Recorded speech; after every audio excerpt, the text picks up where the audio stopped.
to get there. I was really convinced this road was going to go to where I wanted it to. Hold on. It will. It will. It's just going to take us a while to get around.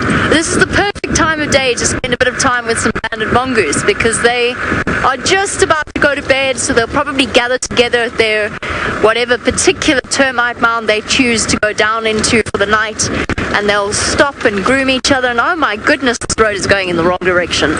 Hold on. Hold on. I'm scared now if I stop, I'm going to miss them. In fact, I think we might have already missed them. They were being so sweet as well. They were all standing up and looking like little meerkats.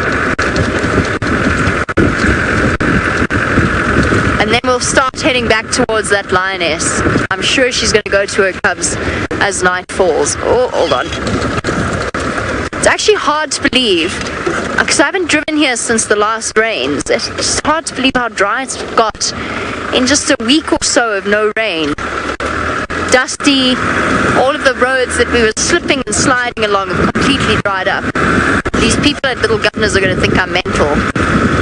Speeding past for mongoose.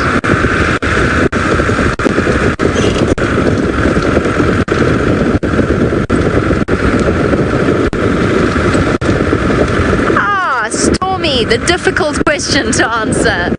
Stormy's wondering about my favorite African animal, and I always find it very difficult to choose. My favorite animal is the rhino. I love rhino. They've always been my favorite animal since I was 8 years old. Jumbo! I really, really love spending time with elephants. I find that it's always a magical experience, whether you're just sitting peacefully with them, watching them feed, or whether they're doing something. They're always interesting. I love spotted hyenas for the same reason. I find them fascinating. I find their dynamics fascinating. And wild dogs. I really, really miss them. I've missed seeing them so much in the Mara. Manu, what's your favorite animal?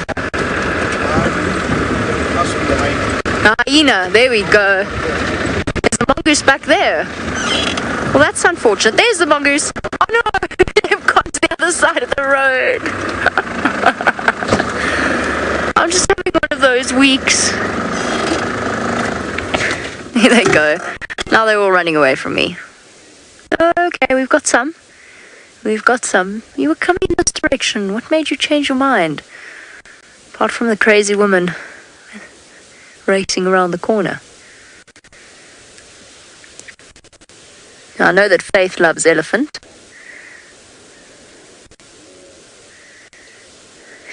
She just whispered, I do, from the back. Faith loves elephants. It's hard to choose, though, because I think we're also biased by the animal that we spend a bit of time with. Because I think, you know, if you spent enough time following banded mongoose around, you develop a brand new appreciation for just how special they are. And that applies to most animals across the board. I've always found that especially as a small child, I struggled to connect in the same way with something like a baboon or a monkey. And I think that was just because they terrorized me as a child, quite honestly. I think that played a large role in my initial feelings about them.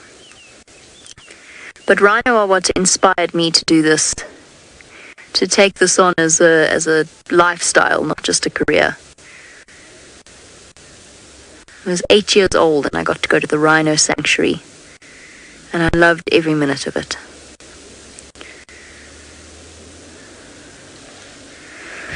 Okay, there's a car that wants to come past us. I'm just going to pull off the road ever so slightly. One day I'll learn to do that.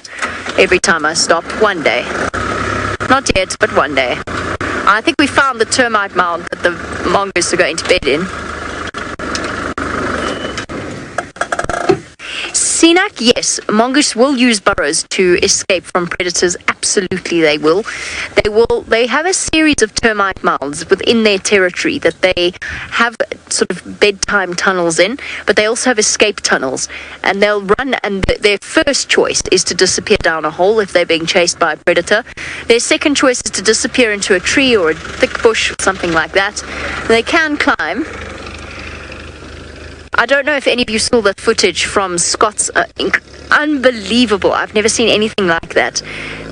Scene with the cheetah chasing after the white-tailed mongoose, but that's a once-in-a-lifetime kind of sighting.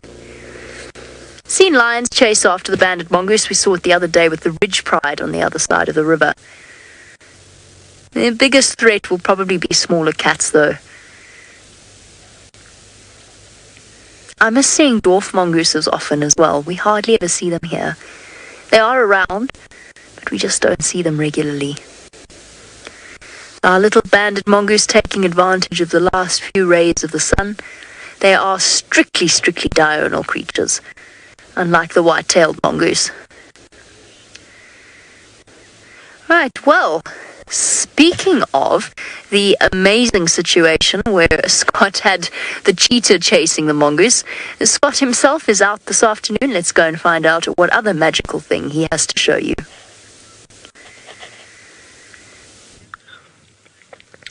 Good afternoon, everyone, and we do have some potential magic lined up for you here. You can see a wildebeest carcass in the foreground, and directly beyond that you can see a cheetah's head between two bushes. It's not the only cheetah there. There are 5 cheetah in total. Now take a look at this. They are not the only animals in these plains. There's a very large herd of wildebeest making their way towards them. There hasn't been any game in this area, at least this morning, when we left the cheetah under those same bushes. But they've got lucky, and a lot of potential meals have come wandering straight towards them. Now, it's going to be interesting to see what happens. I can't be certain whether they are going to hunt. They are getting hungry, there's no doubt about that. Their last meal was yesterday morning. My name is Scott Dyson. It's great to have you on board. I'm teamed up with Craig and a whole bunch of flies this afternoon. It's a beautiful afternoon, as I'm sure you are well aware, having spent time with Jamie and James already, and I'm looking forward to spending the night out with the cheetah. If they don't get lucky this evening, our plan is to stay with them until they might decide to do some hunting in the morning. So we are loaded up with coffee and dinner, our mattresses, some blankets, and are really looking forward to spending the night out. It is going to be absolutely beautiful, and I'll show you exactly why it's going to be so beautiful. Craig, if you don't mind showing that big funny ball in the sky there. Ah, look at that. The moon. It's almost full. We know that it's not full because as the sun sets, a full moon rises, hence illuminating the moon perfectly. But it's almost full, so we're going to have a very bright evening, which helps following these animals a lot easier. You can drive around without any headlights, so it is going to be absolutely magic to be out. And of course, if there's any action, we'll be sure to go live on Facebook, even though the safari may have come to a close. Okay, let's just take one last look at what these cheetah are doing. Sorry guys, and then putting Craig all over the show here. Like I say, I'm not sure what is going to happen here, but you can see the cheetah are certainly looking at these wildebeest, and I think it will be safe. Oof. I'm torn whether to send you off. There's so much awesome stuff happening on safari this afternoon that I don't want to keep you on my vehicle and prevent you from going and seeing what other action is unfolding with the others. However, I would obviously feel like a bit of a monkey if I sent you away and the cheetahs started doing their business. So let's just give it a moment or two and see what happens as this herd continues to meander straight past them.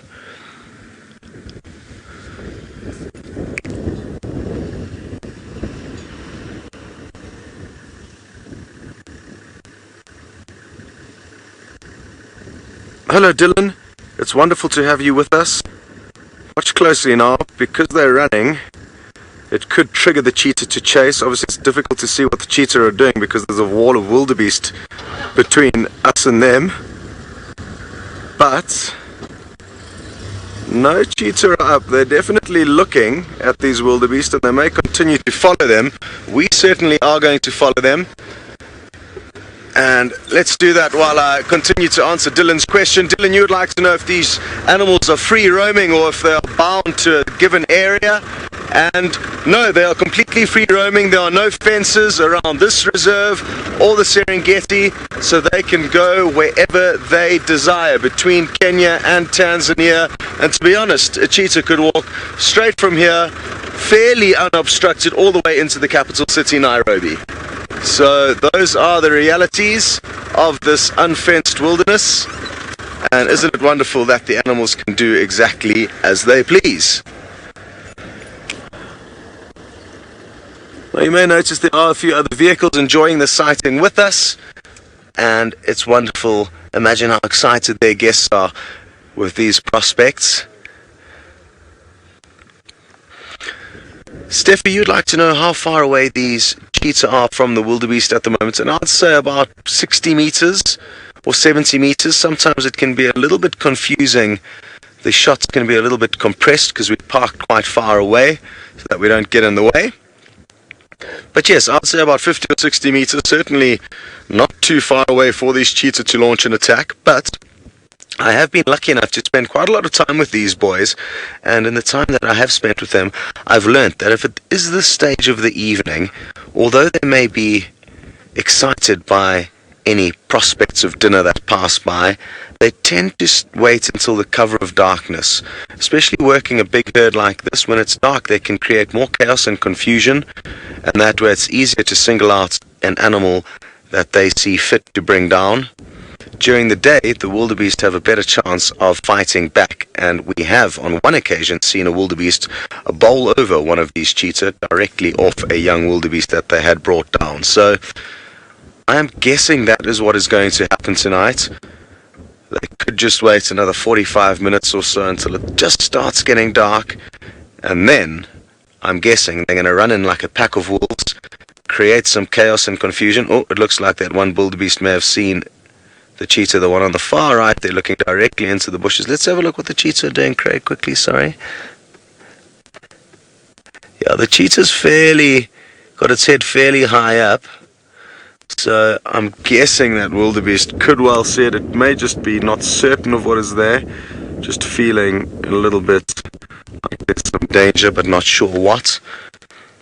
And because things seem to be calm for now, I doubt anything will change in the next few minutes. I think if anything was going to happen, it would have been as the wildebeest moved past initially. So we'll be standing by, and we'll be very, very quick on the radio to call you guys back as and when anything changes. But for now, you're going across to a scene of cuteness with James. We've come back to the cubs, obviously, you can see that. I don't think that all of them are here. The lionesses are fast asleep. I can only see 3 or 4 cubs. The rest are either in the thicket away to the left, or they're sitting in their little rock hidey hole. And if they're sitting in their little rock hidey hole, well, then we'll have a lovely time when one of these lionesses bothers to get up off, well, I suppose there's zebra engorged bellies. There we have them. But this little one is now having a good time, just having a bit of a play there. And so what we can do is have a watch at him learning to use his teeth on that bush. And his claws, I suppose. He's doing it in a fairly lethargic manner. It's a lethargic sort of a day, really.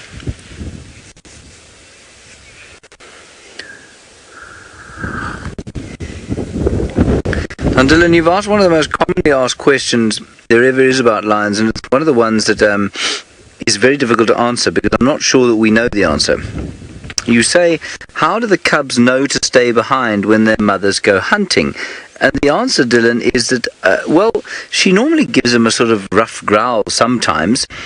Often, though, it seems to be some kind of unspoken communication that happens, and she will just kind of walk off, and the cubs will go into their den and stay there. I think when they get a little bit older than this, when they are sort of 3 months and above, it probably becomes a lot more difficult for the mums to make them stay, and I think it's then that they sometimes have to have a little bit of an aggressive interaction. They'll give a bit of a growl or something like that. excuse me having a little bit of wetting of my whistle with a cup of something hot and wet, because we have been driving through the most dreadful dust, and my throat is very dry as a result. Look at those vicious little needle-like claws.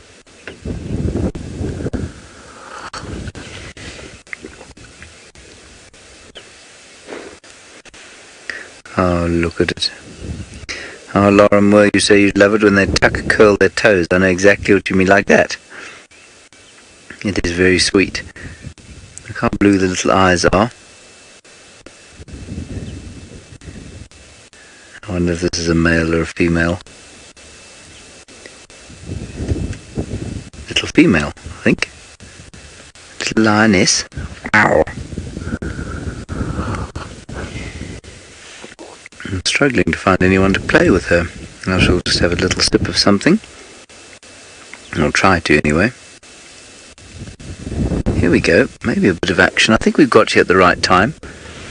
I'm also hoping that the male is going to emerge. I know where he is, or I know where he was. He was very flat and in very thick guarri thickets, and for me there's very little less inspiring than watching a flat male lion in a guarri thicket, and so I haven't gone back there.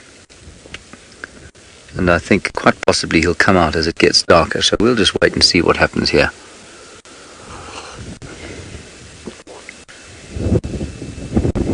I'm very excited that the cheetah have been found again. That is very nice indeed.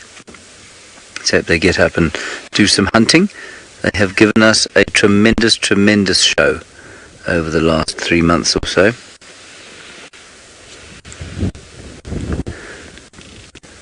As have these lions over the last 3 days. I'm really grateful for Brent for suggesting that we come down here and see what was going on. Hello, Violet. You're just age 5. I think you've got a lovely name, Violet. Violet, they are sleeping because... Why do you sleep? I know you probably sleep because your mother tells you you have to sleep, and sometimes you don't really want to when she says go to sleep, Violet. Well, these lions love to sleep, and they love to sleep because they get very tired, and you know, all cats and all dogs get even more tired than humans. So I know that sometimes you think, goodness gracious, how can my mum and dad still be asleep in the morning when you wake up and they're still asleep? Well, lions and dogs and cats and leopards and jaguars and all of those animals, they love to sleep even more than adult human beings, because they just get very tired. And the reason they get even more tired than us is because they only eat meat. And because they only eat meat, well, it means that they have struggled to make enough energy to move. So they have to sleep a lot.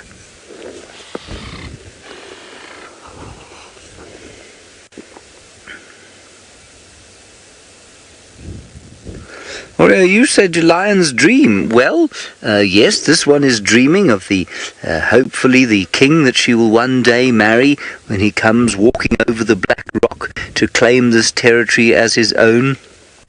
The one, obviously talking rubbish. I know exactly what you mean. Dogs, of course, seem to dream and chase things in their sleep. I've definitely seen lions. I don't know if I've seen them chasing something in their sleep, but they do have that kind of move around in a bit of a flap and a little bit of a growl every now and then in their sleeps. Not like domestic dogs do, though. I'm sure they must dream a little bit. This one is totally alone and being awake, isn't she?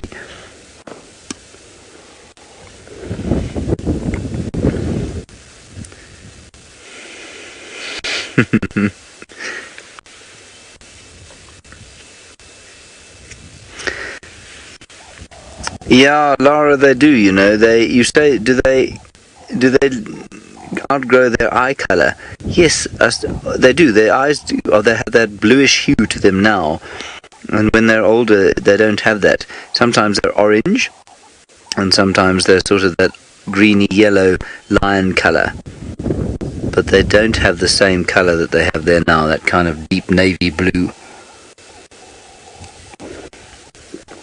Almost black, and you only see it's blue when the light catches it at the right angle.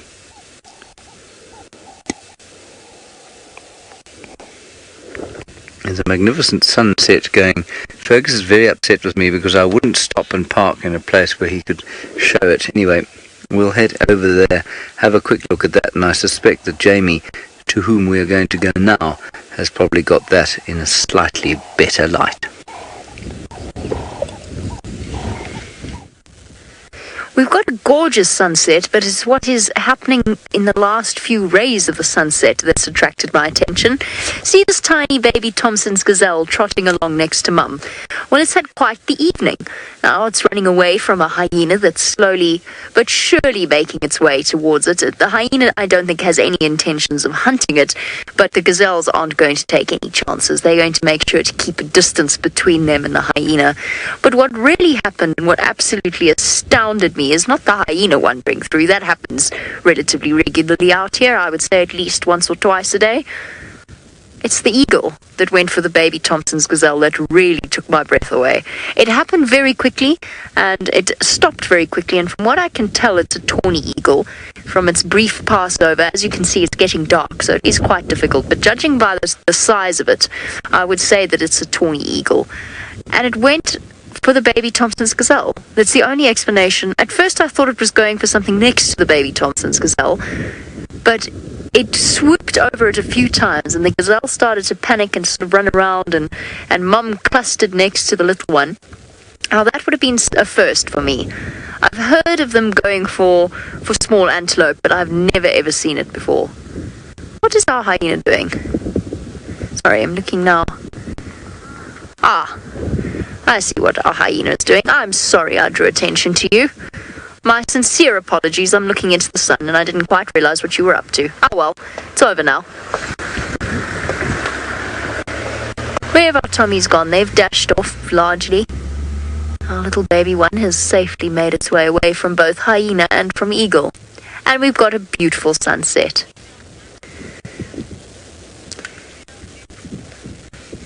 Lynn, you're absolutely right. Male antelope do use their horns for fighting each other for mates.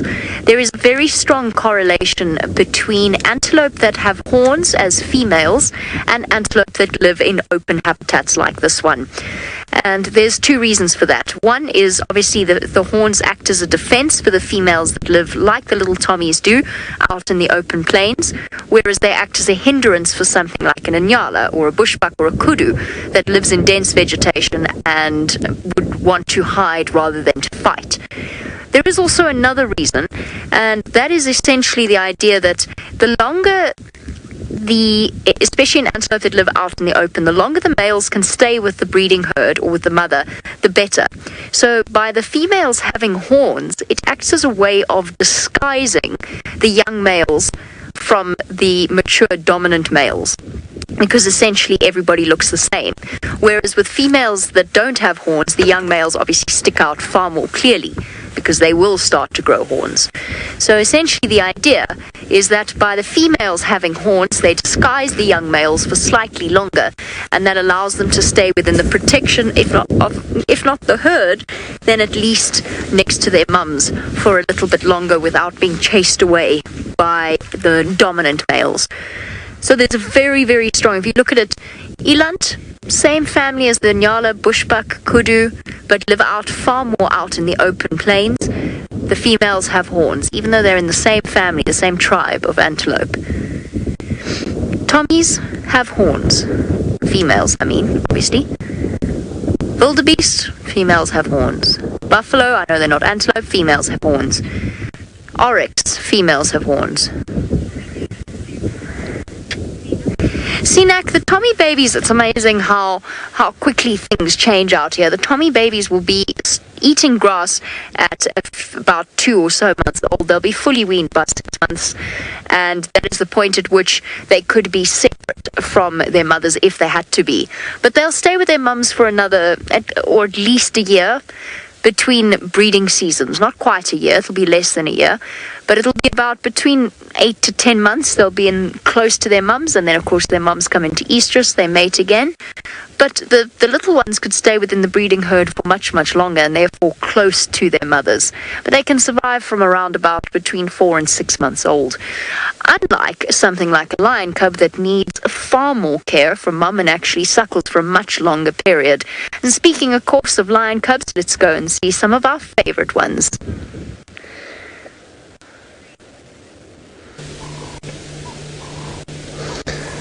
These little guys are just woken up from their cat nap and are having a whale of a time wrestling with each other. Just look at that, flat on the back, one cleaning. Hello everyone! You wouldn't believe it, but these cheetah just took off out of nowhere. You can see all the dust from the wildebeest that left them in a cloud of dust. So thankfully you didn't miss anything. It all happened so quickly, and to be honest, even we were not in the right position. Look at all this dust.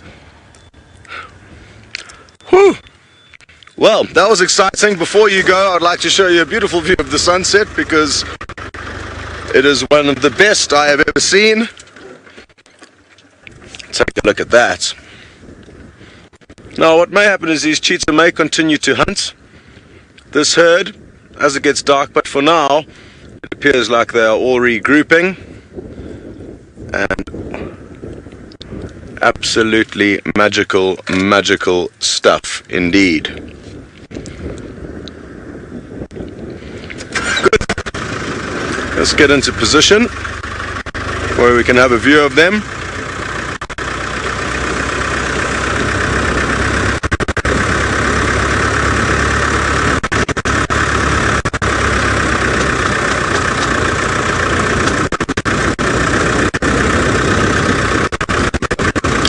Hello everyone on Facebook. Sadly you've joined at an inopportune moment. Oh, sorry, you have been live for a while. I'm not too sure what's going on, but that's fairly standard issue. So yeah, like I say, I don't think these cheetah are going to pursue this herd of wildebeest that they just... I think it was just kind of a chase that was triggered by the fact that the wildebeest all of a sudden just started running off, and the cheetah got up and started chasing them. So it wasn't that the cheetah started the chase, it was more that the wildebeest started running away, and then the cheetah thought it would be a good idea to have a chase. Hello to Polo, you'd like to know if that was a wildebeest stampede, and yes, I guess it was. They were stampeding off away from these cheetah, and they did a good job. At one stage I actually thought the cheetah were going to get one, but alas, they missed. It's still early on in the evening, and they could continue to pursue this very same herd. That's only a couple of 100 meters off in the distance now. They've calmed down to a walking speed. And I guess those wildebeest know that rather than continuing to run blindly and waste energy and possibly run into other predators, just get away from the ones that you know are causing the trouble, and then keep an eye on them. Okay, well soon it will begin to just be us in the sighting. All the other vehicles will have to head back to their camps, but we have the huge privilege of being able to stay out after dark, and that is exactly what we are going to do. Let's do a quick little view of the sunset, because it is so beautiful, and then we'll say goodbye to everyone. It's just about to drop below the horizon. Marvelous stuff from the Masai Mara. For those of you who joined us on Facebook, we're going to say goodbye for now. Be sure to keep an eye on the notifications. We'll call you back as soon as these cheetah get active and hunting again. Goodbye.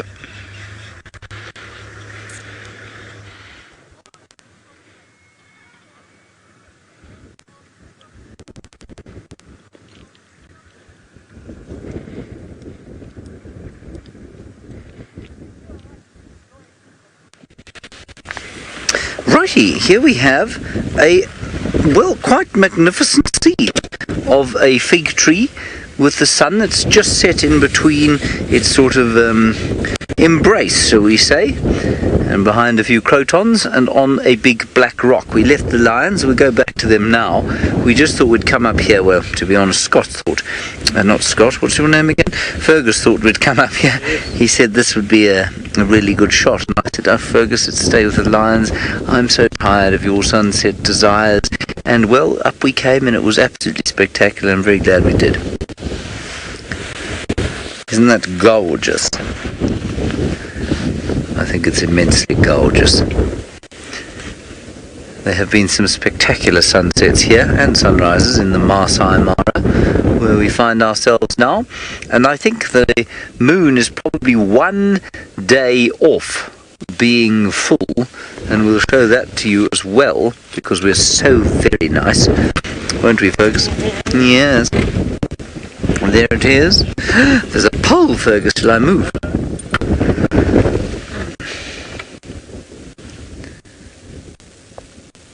Isn't that not magnificent? Now watch Fergus's trick here. Fergus, do your trick for us. It takes too much time, okay. Look at all the marvellous things that you can see on the moon there. And that shaking, I'm afraid, is the wind. It's just very breezy. Just stunning. Wow. I mean, I don't know what to say about that other than wow. So, I mean, that looks pretty full to me. I wonder if it's not full. What's the time? I'm told the full moon rises at 6 o'clock. Yeah, apparently tomorrow. It says Monique. Thank you, Monique. You say tomorrow. That makes sense.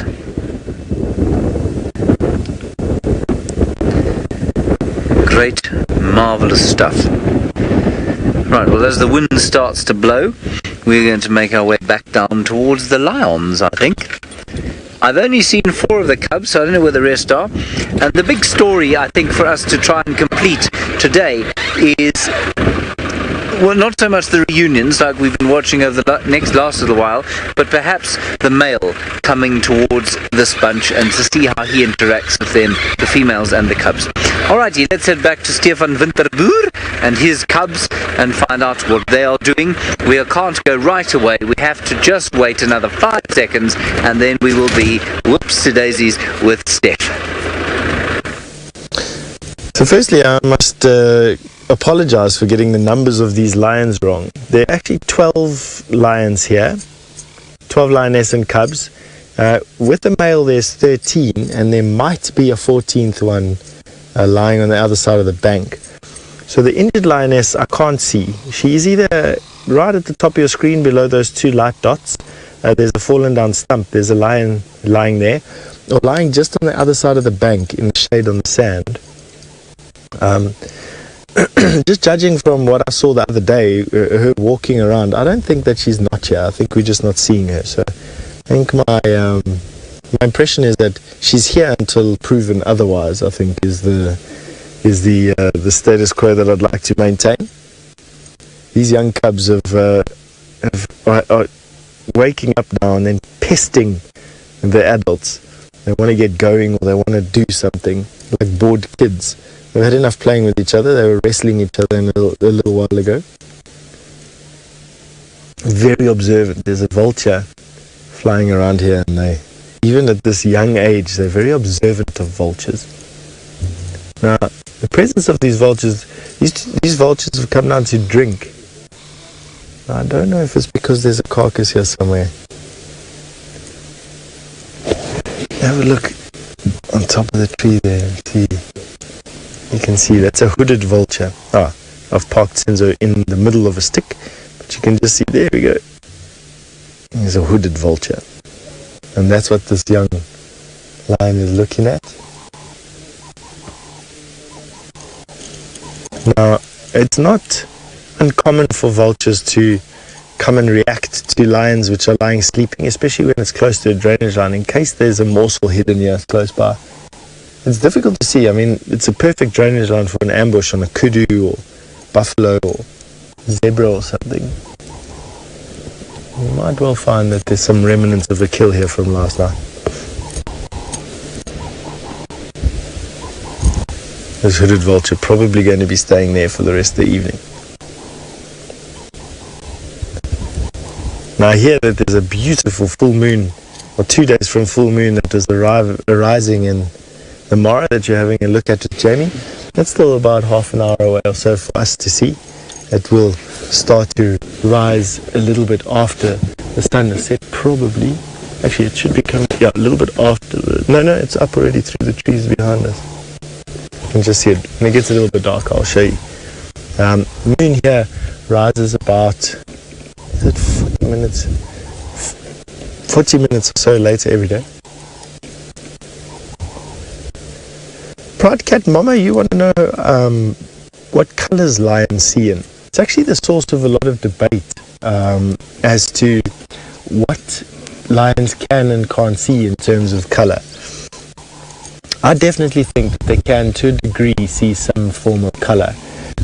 You've got two light receptors in the eye. You've got rods and cones, and in almost every animal there is rods and there's cones.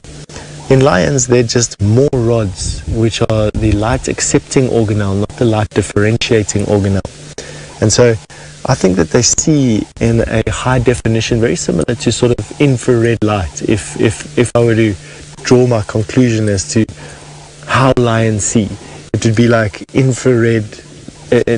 When we put on our infrared lights, it would be like that. As to whether they see color, I definitely think that they'd be able to see color to a degree. I mean, and the reason why I say that is lions react almost instantaneously to a Maasai's red shuka. And if they didn't see color, they wouldn't be able to. What's the difference between a red shuka and a black shuka, or a red shuka and a green shuka? So I definitely think that they do see some color. I don't think they see the vibrancy or the color range that we see. But I do feel that they do see some. That's a nice question. The reason why they don't need to see color is that they eat meat predominantly, and they don't need to see color to judge the freshness of meat. We need color to judge the freshness of all of our vegetables and fruit that we eat. Right. On that, we're going to wait for the sun to set a little bit more and for these lions to get a little bit more active. In the meantime, why don't you go off to Scott's cheetah?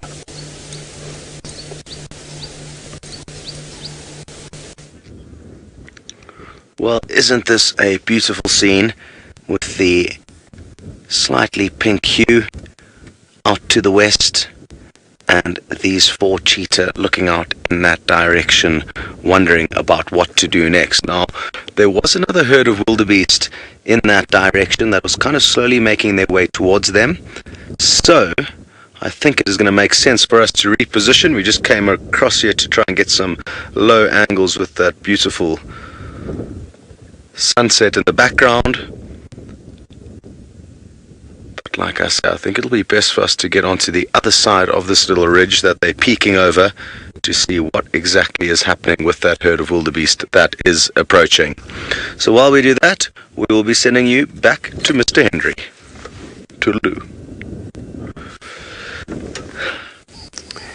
Back to me, yes, and the lions, which are chewing on a stick, some of them. Same one, I think, but the rest of them up now. Now I can't see. We're going to try and count them. 1, 2, 3, 4, 5. I think we're still missing 4 of them. The lioness is showing very little enthusiasm for their existence on planet Earth right now. But it is getting darker. The sun has now set. And so we have another, say, 45 minutes or so of the drive left. And by the end of it, of course, we'll be in pitch black. And I think there may be some activity which could be worthwhile watching. Well, not that this isn't worthwhile watching, of course. I'm just slightly disconcerted by the lack of other people here. It was very nice, but makes me wonder what they're looking at.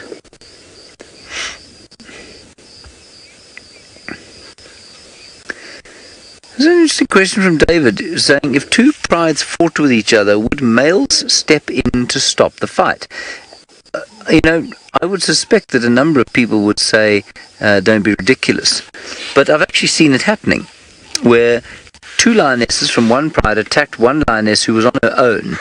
And look, I don't think he got in the middle to try and sort of say, come on ladies, don't fight over me, I'm not worth it, or anything like that. But he certainly did seem to become quite distressed by the fight.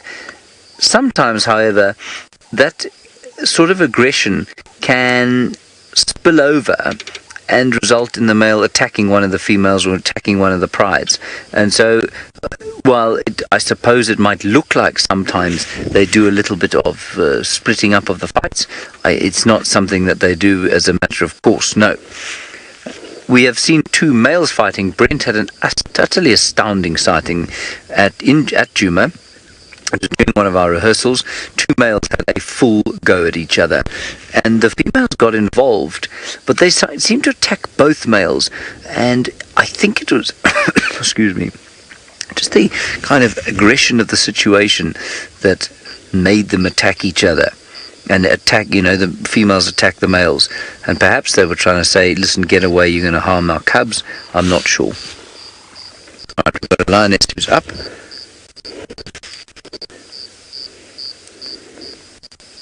And one of them made a little call. Oh.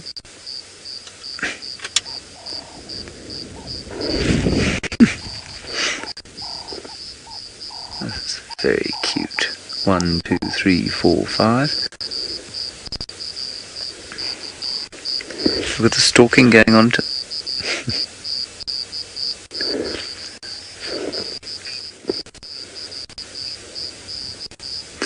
Palin, you're wondering about why some cat babies are called cubs and some are called kittens. It's English convention largely, but basically the babies that belong to the genus Felis, so the small cats, the caracals and the wild cats and the servals, they all have kittens, and then the bigger cats that belong to the genus Panthera, tigers and leopards and lions, and the other big cats like the snow leopard, they will be called cubs. But it's an English convention. There's no real biological basis to it, I suppose. Same as the way, some herbivores are ewes and rams, and others are calves, and at least cows and bulls. It's just got to do with their size. And it's very much a convention of English rather than anything else. Where's this lion going? Very uncomfortable. Oh, wonderful. Burgers, do we have to watch this? We have cubs to look at. We have to see what the lioness is doing there. Thankfully, the wind is blowing the other way. No, Monique, it really doesn't. You say it just doesn't get cuter than this. It most certainly does not. This, to me, is the cutest thing in the world. Yes, leopard cubs are amazingly cute. Wild dog puppies, likewise. But I think both Brent and I agree that these things just somehow take the cake. I mean, look at that. It is just unspeakable.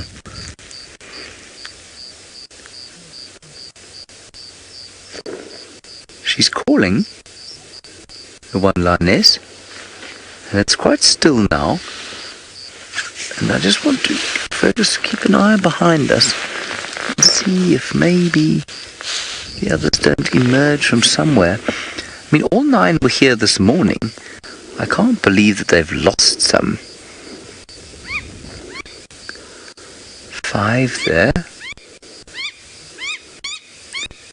There's the wattled plover shouting at them.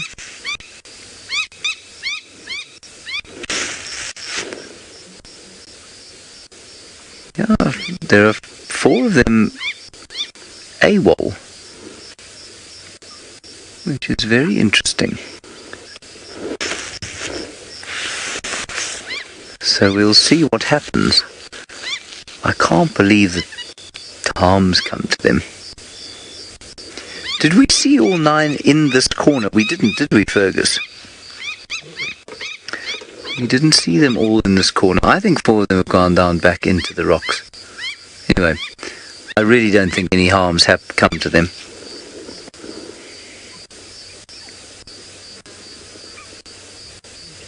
There's still some calling. They might be around the corner there.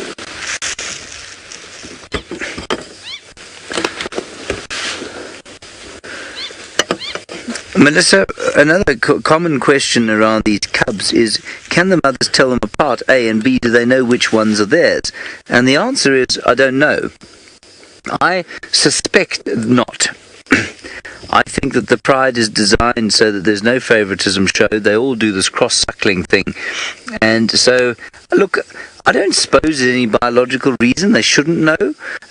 In a wildebeest herd of thousands or hundreds of thousands, the cows know their own calves, so there's no reason they shouldn't know their own ones. But I'm not sure whether they do or not. I'm pretty sure somebody must have done an experiment on it to try and find out. The trouble with an experiment like that is that unless you are very clever and have a huge amount of time to set it up in the wild, you've got to do it in captivity, which of course then brings with it all sorts of ethical troubles.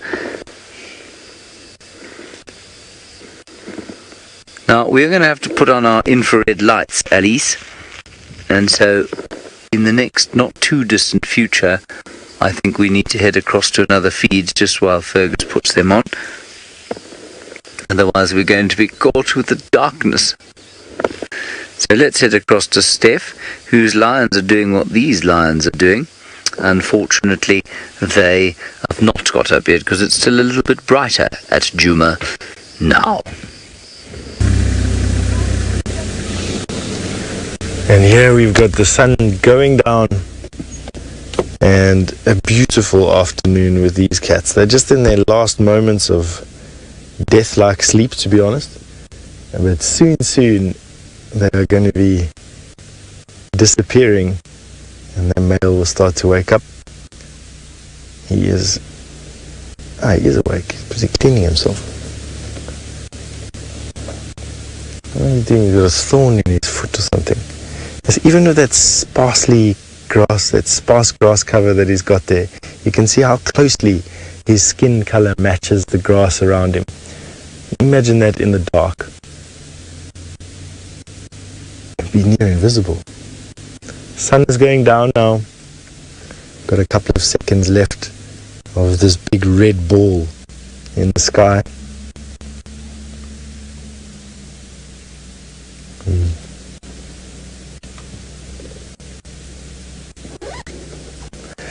I didn't do it. You're asking, are the lions sleeping more because they're not eating as much? That's a nice question to ask there. No, this is their usual activity period, and they really just, this is what they do. They'll start to get more and more active as it goes along. I've actually found that lions become even more active the hungrier they are. They'll start to walk earlier in the evening, they'll walk for longer. Basically, it's just like, I suppose, anything. The more you're out there, or the more lines you have in the water, so to say, the better your chances of catching something. That said, though, this time of the year, lions are almost always hanging around or associated to large water bodies. And that's what we've got here. We've got Bubblesook Dam right here. And I think these lions are going to do laps around the dam, hunting anything that sort of approaches the dam to come and drink. With the exception of that stick, that's a beautiful photograph. Now, I did have a look. I can confirm that there are 2 female cubs. And I don't know the sex of the third one. Looks like a young male, so I'm going to say right now that I think there's 2 females and a male cub. Have a look. Well, it might all be all 3 females. Tough to say. I haven't been able to see all of them. And have a look at those spots, very similar to a leopard's rosettes on the back of this cub. You can see those rosettes. They lose that very quickly. They retain their spots though. Until they're probably about 2.5 years old. If you come and have a look at this one that's close to us here, you'll see that the spots are on the legs just here, and that they'll keep until they're about 2.5 years old. Look at that furry belly that they also get. Oh, big stretch. Arms curling in, stretching out all those tendons. Mother now doing the same thing behind them. They're all starting to wake up. Yeah. Well, not all. some of them still look like they've been drugged.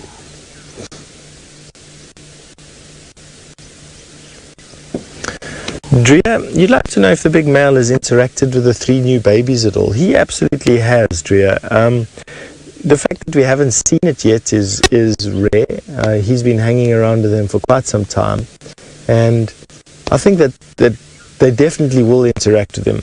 He's not usually tolerant of them. He's going to show, he'll growl and he'll put up with a little bit of wrestling and a little bit of boisterous play.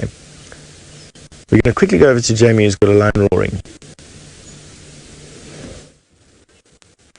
I don't have a lion roaring. I've got a lion calling her brand new cubs. So we've come back to the den site, and if we're really, really lucky, everyone, if we cross every finger and hold every thumb and, all of those things you do for good luck, we're going to see brand new little cubs. She's calling and they're calling back, of course, as I called you across. She stopped. No, don't go there, girl. Don't go there. I can hear the little things yowling down in the drainage line. Come on, girl. Alright, everybody, let's just sit tight. Can you hear them?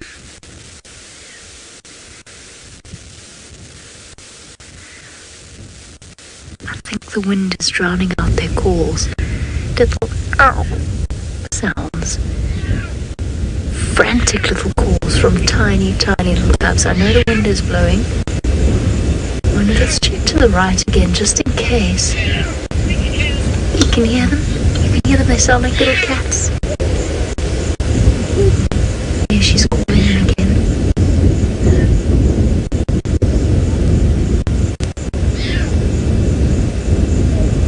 Oh, I'm so excited, my heart's pounding. Where are they gonna pop out? There she's back again. Look. Is that a cub there? There's a cub. Look. She's picking it up. Look at that. It's a little sausage. Oh, you gorgeous little creature. I know it's dark, guys. You got the infrared lights on there, man. They don't look like they're on. Or are they? No, they are on. Look at this tiny weeny creature.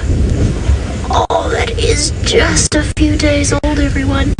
This unfortunately is as close as we can get. These cubs are very tiny. I mean, these are really but a few days old. Listen.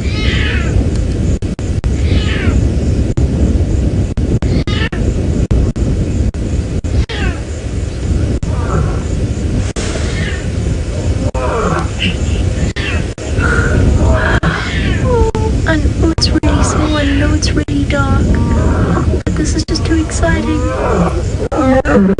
Now Mom's roaring.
Cubs. Couple of days, maybe, no, let's say 10 days, I would say.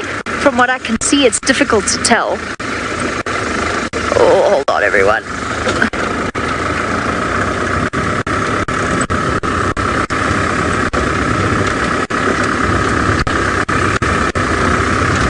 Our proud cat mother, lovely to hear you. I'm glad you were watching that. I hope you enjoyed it as much as I did. Sorry, let me just concentrate on getting I don't want to use our spotlight on cubs that small. That I think most of you can understand, most of you know that we're very, very careful with our spotlight use with tiny cubs.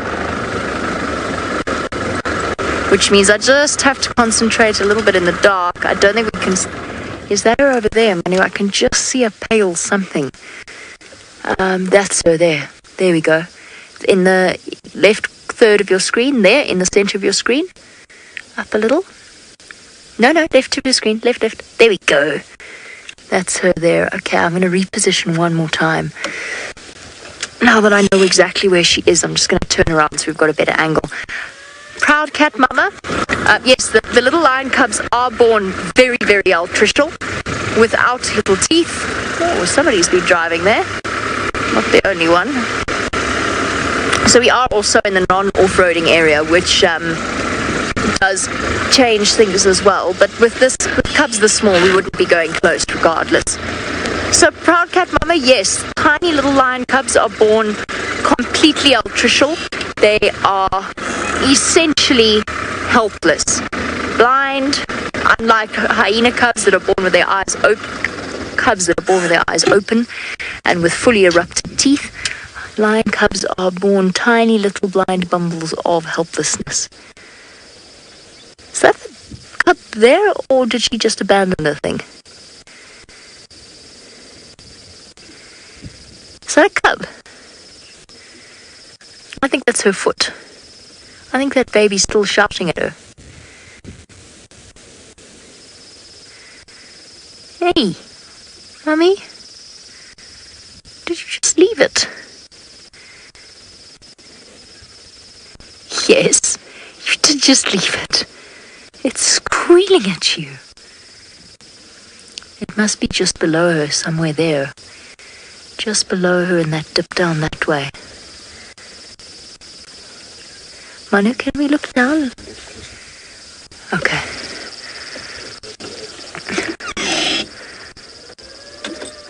Let me just stay for 1 second. Let's just have a look just below her. Sorry, Manu, let's just check down below her. Where's this cub? I can hear it, and I don't know how many there are. She's calling them.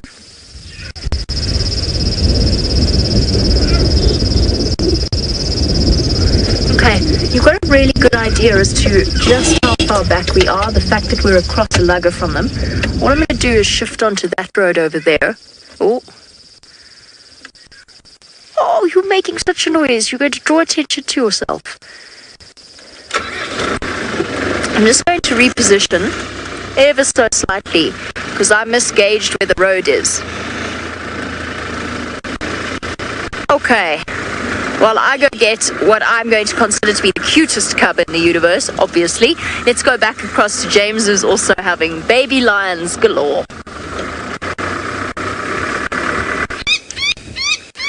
Well, there's the lioness, and she's the one that moved away from the others. And the distressed yelling you can hear in the background is a wattled plover, that's right. And clearly the lioness is quite near to her nest. Now 3 cubs came up here. She kept calling. Then it looked like one of the adults was going to come up. I'm still not sure how many cubs we have here. I thought maybe we only had 5, but now I think I've counted 6. Here are 2. They still are so small they can't do their little growling. So they just have to make little squeaking noises. Oh, shut up, bird.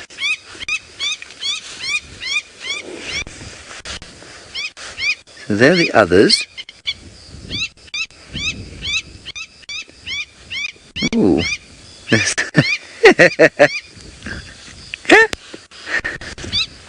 the bird shouting at the cub? Oh, interesting question, Pauline. You say, would an owl try to take a cub? Yes, I suppose a giant eagle owl or a spotted eagle owl could easily try and take a cub of this size. I think that would certainly be possible. I haven't seen many owls big enough. I've seen barn owls here, I've seen grass owls, but I haven't seen anything the size of a... Have we seen giant eagle owls here? Yes, I think we have. But, there are no big trees around here, so I think they're unlikely to be around. But yeah, in theory, I'm really struggling to think straight. There, the lioness has got the Helen with the bird.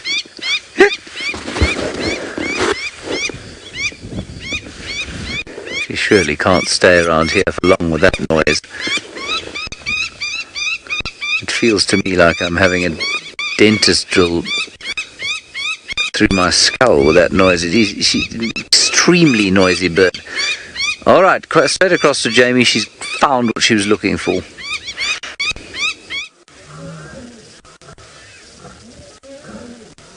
Look. Listen.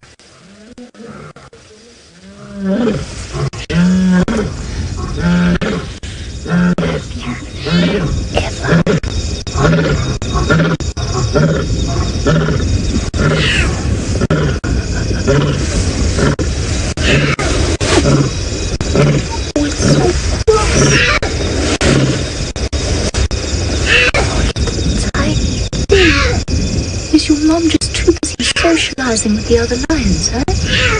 Busy talking to them, not listening to you.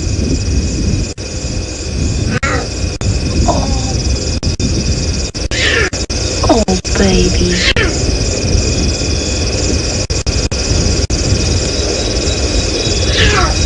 Mom's probably hungry.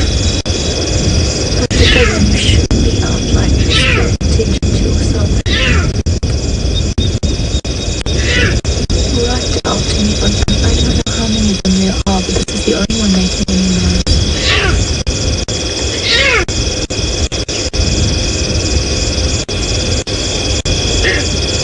Come on, Mom. Come back to this little chap.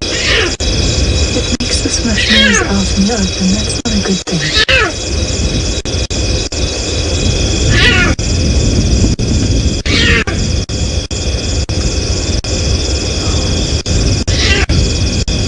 Really special, everyone. This is a really, truly incredible moment. I think let's just watch this little cup for another few seconds just to see if it does go back down into the ladder. I'm not sure where its mum's gone.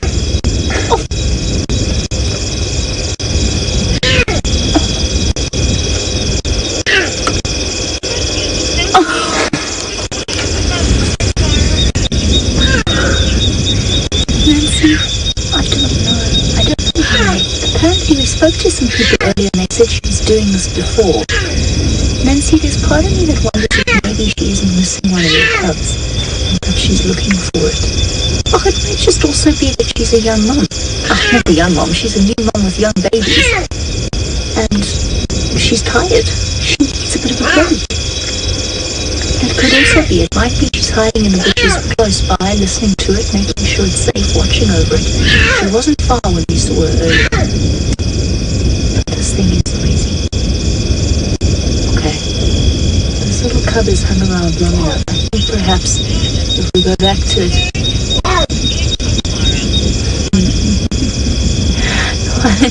He is indeed declaring himself the king of the Mara. Welcome, little one, to your new world. Not an easy one.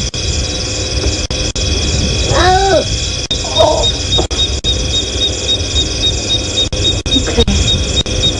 Alice, I think this might be our opportunity. I think it would be a very good opportunity, in fact, to get the audiences of social media.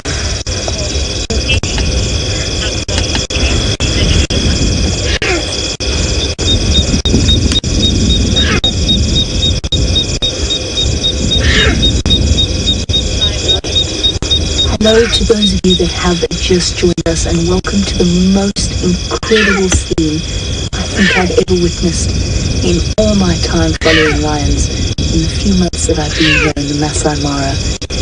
We are coming to you live with this amazing little tiny lion cub screeching for mum. desperate to get her attention, and you are watching this live in the Masai Mara as this little tiny fragile creature wobbles its way out of its den site and leaves us questioning. Oh, just listen to this. Oh, you're making such a noise. Wobbles its way out of the drainage line and leaves us all wondering what on earth Mom is thinking. Now, this little cub is only, I would say, now looking at it, maybe about 2 weeks old, if that. And Julie, you say such tiny little roars. I know. They are utterly adorable. Mum is roaring somewhere just off in the bushes up at the top there. There is another lion coming up behind me. In fact, I think it's going to slink right past us at some point. She's been roaring as well. And this little one's been contact calling desperately to Mum.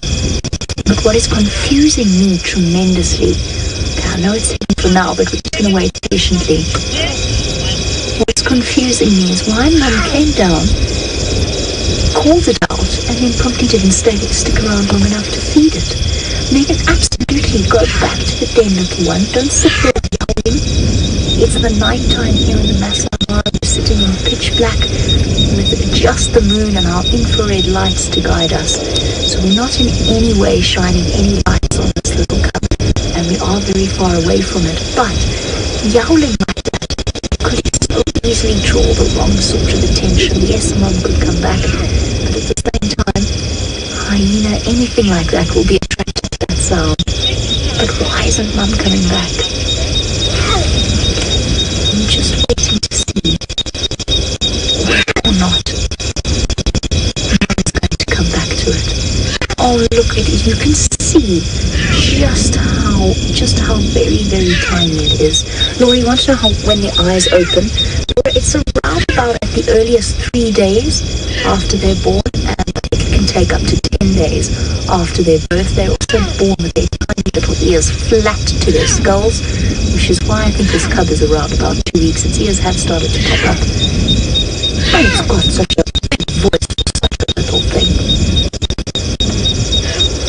Come on now. Got a hungry little one there. No, that's a bush. You can't walk through there. Even as tiny as you are. Oh, I can hear her calling. I can hear her now. Come on, Mom. She's coming for it. No, she's not.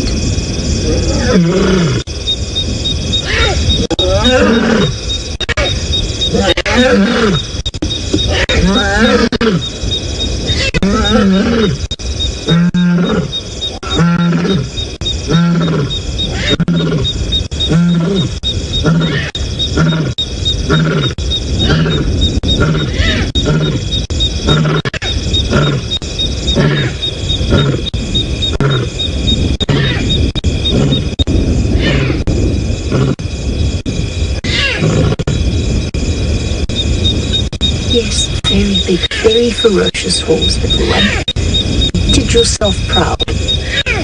Listening to Mum's calling as well. Now, it might just be that this little cub is misbehaving. It might be that Mum popped past to check on her cubs. The others might be sleeping. Like on average, lionesses will have between 2 to 3 cubs. So it's unlikely that this one's on its own. More roaring in the distance.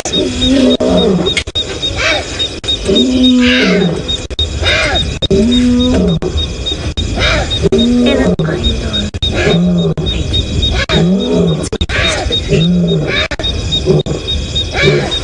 Oh,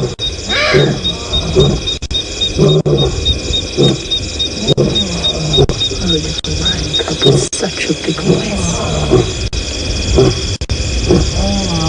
Ellen, I know. Of course, Mum has to practice tough love, and the wilderness is harsh, and I feel sorry for this little one as well. It's yowling desperately, and Mum still hasn't come back to it.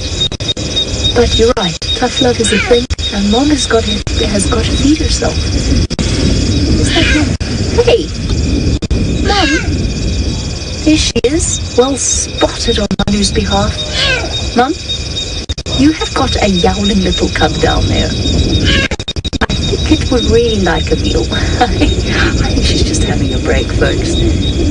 I really do. If she's this close to the cub, I thought she'd moved off, but if she's this close to the cub, we actually have nothing to worry about. That mother will not let anything get anywhere near the tiny bundle of fluff that's vanished. Where on earth have you gone? Right, it's just been the most phenomenal evening. Let's go back over to James, who is on the other side of the Mara River, and he's also got tiny little baby ones. We have got some tiny little baby ones. I don't know how tiny Jamie's was, but possibly slightly tinier than these ones even. 9 of them there were yesterday. We're just counting them now. We're sitting with the Black Rock Pride, of course, 3 lionesses, 9 cubs yesterday. And we've got 1, 2, 3, 4, 5, I think, over here, climbing and suckling. None with that female. 1 very irate wattled plover yelling in the background there.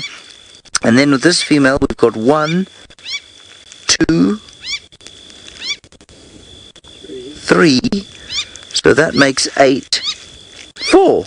Oh, fantastic.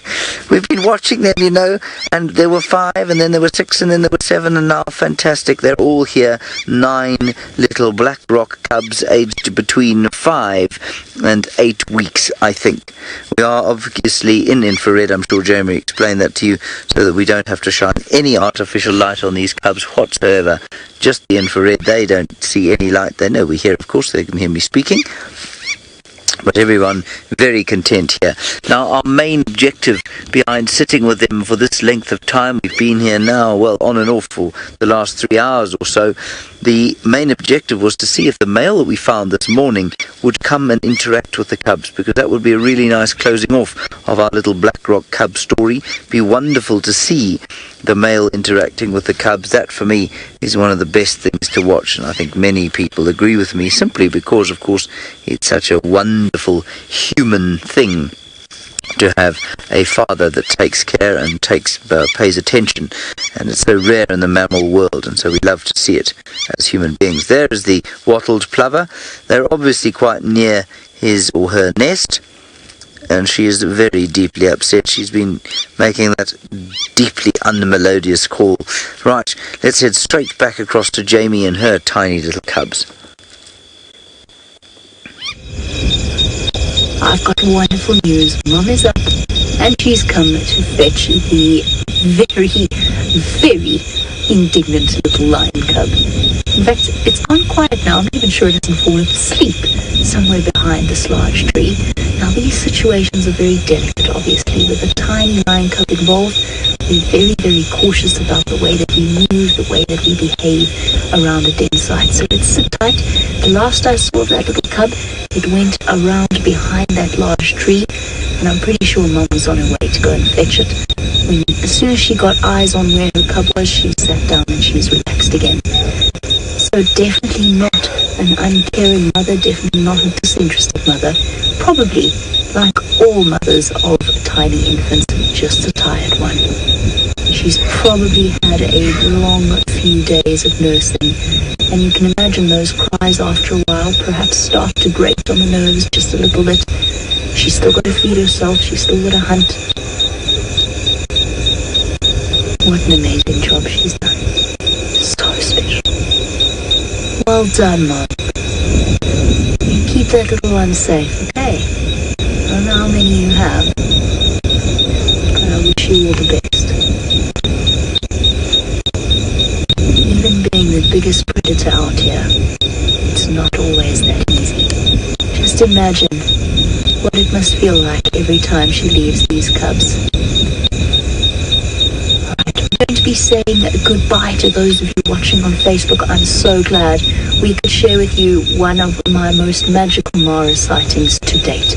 And if anything changes, we will be back with you as we follow the action in the Mara.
Of course. How incredible is this? It is just too special. We are going to sit here patiently. I think that little cub's going to come wandering back out again. My goodness, what a voice. What a pair of lungs that creature has on it. To give you a sense of perspective, to try and sort of give you a sense of scale, that cub must be... I think of how exactly to describe it. Now I'm staring at my hands with a completely blank look because I cannot think of anything that makes a good size. A comparison. Okay. It's like this big. That's how big it is. It's really tiny. I can't think of a comparison. I'm sure James would be far better of thinking of things to compare his lion cubs to.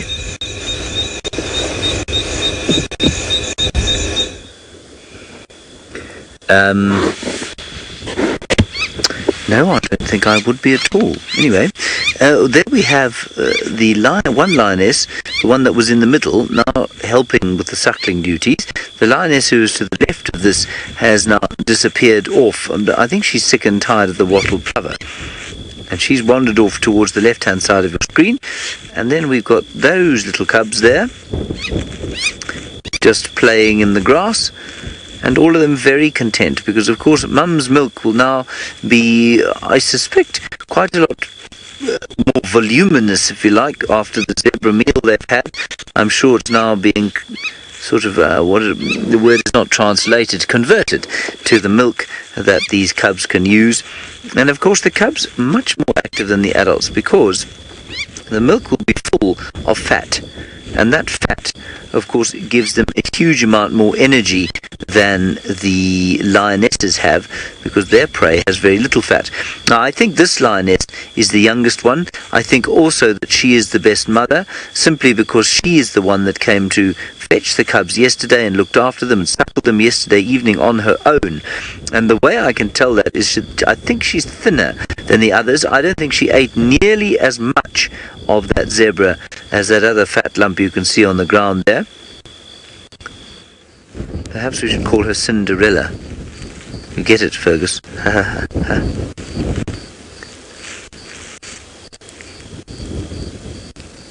we go. There's a wonderful picture of one trying to throttle her mother or aunt, and the others trying to get a drink.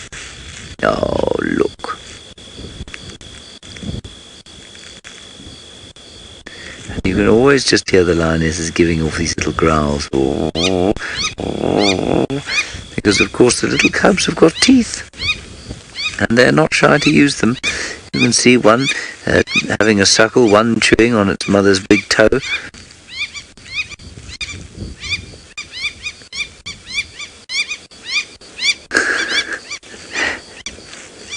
It's just amazing. Imagine being harassed by that amount of lion flesh. Climbing on top now. Using it as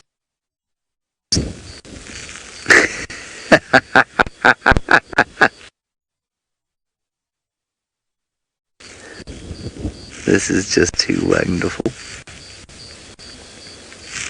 And now the other lioness you can see is we have a return of the third one. The one in the middle, who I think is the best mum, we'll call her Cinderella, not because she's the best mum, but because her sisters leave her to do all the work. Just in case you were wondering why I called her Cinderella. I think you see how she's lying on her stomach there. Basically, it's impossible now for the cubs to have access to the teats. And she's done a huge amount of suckling today. Now she's cleaning her sister, who definitely, as you can see, I think looks a lot stockier, thicker set. Much less slender than old Cinders there in the middle.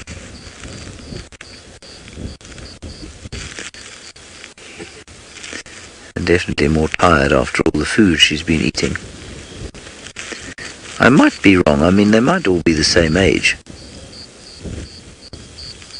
Cinders just doesn't look quite as heavy as the others, but in superb condition. I mean, the muscles on them are just phenomenal.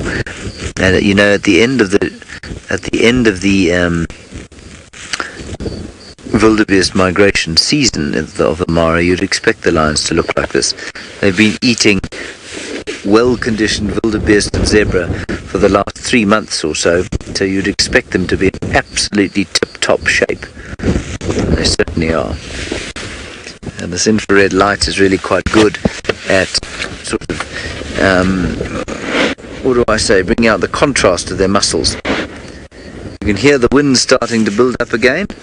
No idea why. It seems to come through in these squalls and then it stops again. Not a cloud in the sky. So we have a very beautiful starlit evening, and also lit by the moon.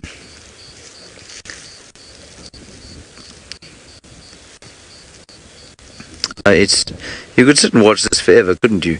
If you were feeling sad about something, seeing this would make you feel much happier. Tarlin, you say, which male has the glass slipper? Well, who knows? He's obviously given it to her already because she's had some cubs already.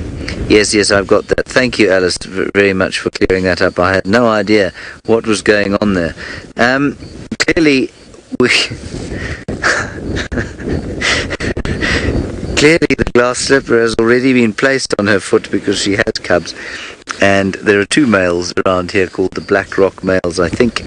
And one of them is around here. I'm hoping that he'll come up here just now and see us. But he's flat under a guarri bush when I last saw him. That's why I'm really sitting around here hoping for, is just a little close-off to our story of the male lion saying hi to his youngsters. Look at him. Tiny little foot pads.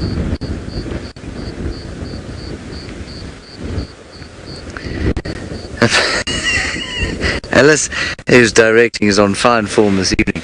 We're going to go back across to Djuma, and apparently the person we are going to go across to is none other than the great slipper finder, superb waltzer, dancer, Prince Charming Stefan Winterborg himself. Left the lines. We needed to leave the lines because it became necessary for us to use the spotlight. And with those little cubs around, we don't want to put the spotlight on those little cubs, and so we left while it was still light enough to do so. I have got some good news for you though, that the other 2 lionesses, the missing lioness, were lying just off the edge of the bank there, and so all of the Nkuhumas are together. They all look like they have had a little bit of food, not a lot, but they've had a little bit of food from the big male all the way through to the tiny cubs. Looks like they've been fed okay, and tonight they're lying next to Buffelshoek Dam, which is a very large body of water. There's every chance that they get lucky tonight with something coming out to drink. It's full moon. Near full moon. Animals are walking around a lot during this time of the evening, making the most of the bright light and the opportunities to feed now at the end of the dry season. It's just all things good for the Nkuhuma. So hold thumbs that tomorrow morning when we wake up, they're lying on something big and everyone's got a nice full belly and babies have got milk moustaches that they are too lazy to lick off. That's what I hope for them for tonight. They don't look too bad, all things considered. So nothing to worry yourself about. What's that? Oh, sorry. I'm being told that I don't have my mic plugged in. I do have my mic plugged in. Sorry. Things are going wrong here with me at the end of the show, and I think that's myself and Senzo are going to be the last time you see us for tonight. You'll see us again on Bushwalk tomorrow. You're off to Jamie in the Mara. Bye.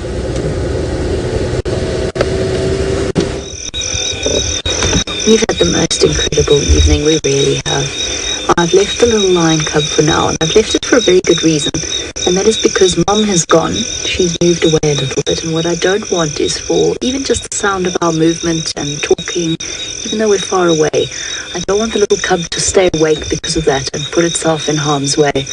So we've left it since the darkness is falling and there's plenty of dangers out here, and we've gone to find the male lion that was roaring. He's got 4 minutes, in fact probably even less than that, to roar one more time for us. It would be very nice if you did, boy. And what I might do is reposition quickly to get his head in. Let's see. Fast asleep. Hey, mister, you've been so vocal up until now. One more special roar for us, just because nothing beats the sound of a male lion roaring right next to the car. Okay, apart from a tiny baby lion cub roaring, I think that was the best. I will never forget those sounds. Screeching little thing.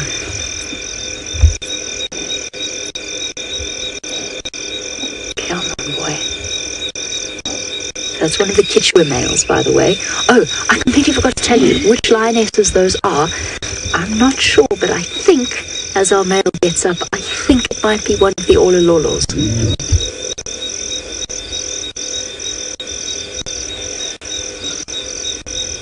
One more. Come on. It's about to roar.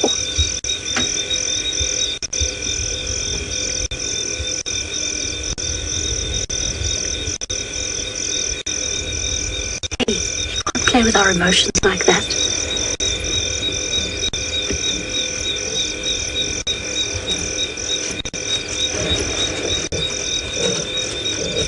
Here comes male number 2.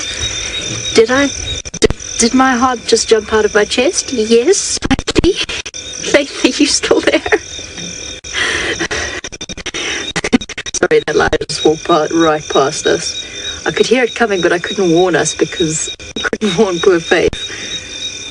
Because I couldn't get the words out.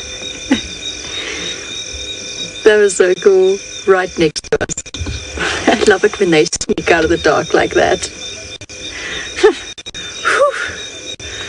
I'm going to fan myself and recover from the shock and say goodbye to you all and send you over to James, who's probably got better control of his senses.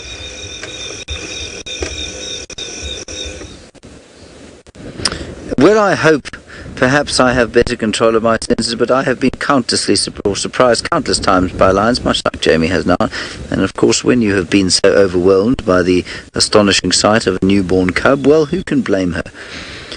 Our 9 cubs, now a carpet, a writhing mass of fur, teeth and needle-like claws on their ever-patient mothers and aunties. Look at them. They're having the best time. They're all warm because their mothers and aunts are full of food. They're contented. Nobody's angry. There's not a cross growl, a cross roar, nothing. Just happiness, cuteness, food, milk and warmth. Looks like the perfect place to be lying. If I wasn't convinced I'd have me head bitten off, I'd go and join them. Marvellous stuff. So we're going to sit here basically for the rest of the night. No, we're not. We're going to sit here probably for another hour or so, see what happens. And if the males come, then we will go live again to Facebook. Until then, it remains for me to thank you very much for joining us all on our drive. A big thank you to Steph all the way in South Africa, Scott, of course, in the northern parts of the Masai Mara, Jamie in the far west, and I've been here in the far east. Most importantly, you who have been with us, thank you very much. African time, 6:30 East African time. Until then, bye-bye.